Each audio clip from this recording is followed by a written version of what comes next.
All right, so the beer garden, Asahi Beer Garden, 10 years this year.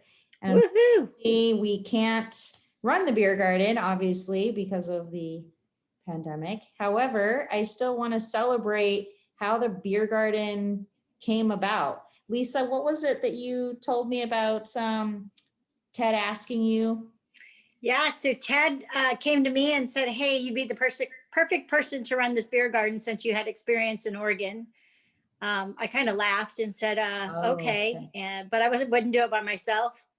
So I recruited Sophia, who loves to do all the background logistics.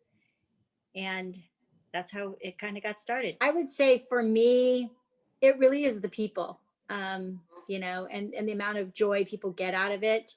It's always a challenge, not necessarily a challenge. It's for me, it's really the competitive side in regards to how we could be better than we were last year. What could we do differently?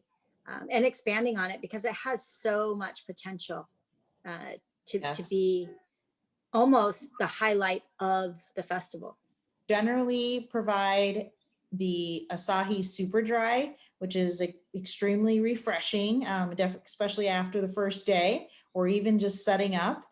And then Hero, you know, they have a more stronger tasting sake that's the red top. And then they have the blue one that's a little bit sweeter. And so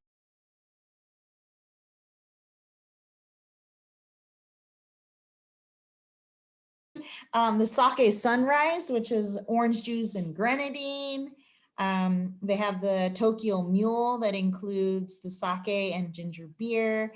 And I think the most popular one is the watermelon sakatini because it has watermelon juice and the blue sake, which I think is good. And you can get this Hiro sake and Asahi beer from your local restaurants, Japanese restaurants, and you can also get them from local markets, which I think is good too. Every year, more and more funds are raised at the beer garden. But we basically meet our capacity of how much beer and how much sake we can sell. And that just took years and years of hard work to get to that point. And, you know, lastly, just to close, we really are grateful for Asahi. We're grateful for Hiro being able to support us through the donations of all the items that they provide and to ensure that the festival can still operate with, you know, with the expenses that it entails. So I want to thank you, Lisa, for joining us today. Thank you. And thank you for having me.